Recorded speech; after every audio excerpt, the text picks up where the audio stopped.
Hello everyone, so I got your questions back and I am ready to answer them and give you some of those tips. So the first question comes from Pennsylvania. Where are you traveling when everything is closed? Well, not bars or nightclubs, I can tell you that. I mean, since nature doesn't require humans to exist, I just go to parks and stuff. So, this one is coming from Oregon. What are your favorite state parks across the country? I haven't been to a whole lot of state parks. Ones I've seen, pretty much every one of them has at least one waterfall. Pennsylvania has Ohiopyle, New York has Niagara Falls and Letchworth and Taganic Falls.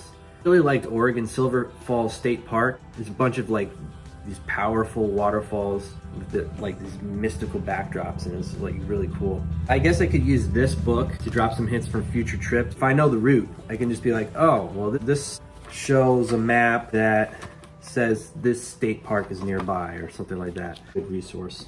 Next question comes from the Philippines. What's the weirdest thing you've done during your travels? I don't think it's a super weird thing I've done, but I met two guys in New Orleans who were homeless, and one of them was actually from Syracuse, which is near where I'm from. And it sounds like he chose to be homeless because he didn't like conformist lifestyles or whatever, so he just decided to move to New Orleans and not have a home. And then there was another one, and he introduced himself as Bye Felicia. Had this really gravelly voice, and he had these tattoos. I asked him where did you get those? He's like, prison. And he goes on to tell me he's gay and his religion is paganism. I must have spent 2 hours with them. That was an interesting afternoon. The next one from Putnam County of New York.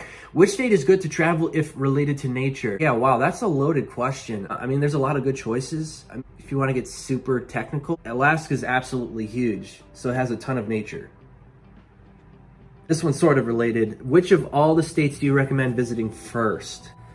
Ooh, that's also a loaded question.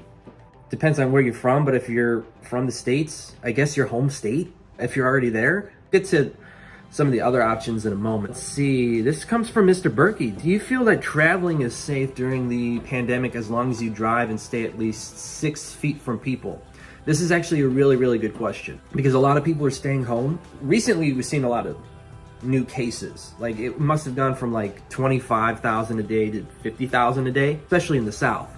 And then despite this, according to the CDC, the number of weekly deaths has decreased from 16,000 or so to 313 from April 18th to June 27th. I think if you travel, going to places that are really remote, low population density areas, don't go to the South. And I don't really want to go to the South anyway in the summer. It can get way too hot, and I'm not a huge fan of super flat coastal plains anyway. Mountain areas like West Virginia, Montana, Wyoming,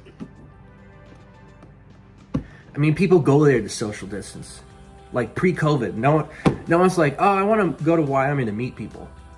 The one tip I have to say, if you're oh, I need to stay this far away from other people. If you show up to a place very, very early, at sunrise, a lot of people are going to be way too lazy to wake up that early. When I went to Shenandoah National Park, and mind you, I entered it at 5:30 to 6. The rangers weren't even at the entrance stations to collect the fees.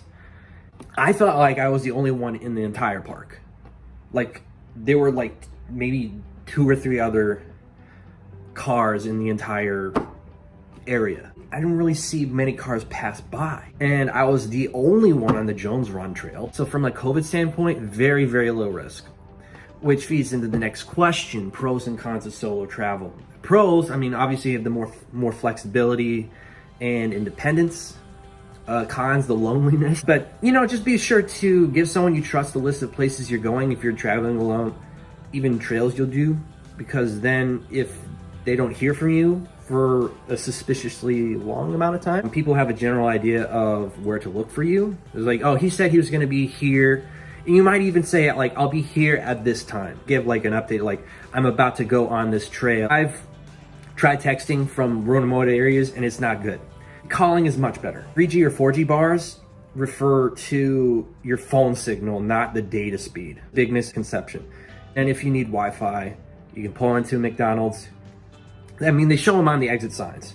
If you see a McDonald's logo, the golden arches on the red background. Take that exit, pull into their parking lot, and you can use their free Wi-Fi so that you can connect with the outer world. This one comes from Peru. Once the borders are open, do you recommend traveling or continue postponing your trips for next year? Would it make sense to visit the places knowing that there will be a protocol so that people do not crowd? That's a good question, but also a very abstract one. We don't really know when these borders are gonna open. I mean, we've got dates that they say, oh, it's gonna definitely be to this point. They can extend that if they reopen before they have vaccine. Then expect lower numbers of visitors because people are gonna be very cautious. If it's post-vaccine, then expect higher numbers. Like, oh, well, I've got the immunity from the vaccine. So the timeline of that, CFR.org says that the target for the COVID vaccine is like 12 to 18 months, which is extremely accelerated.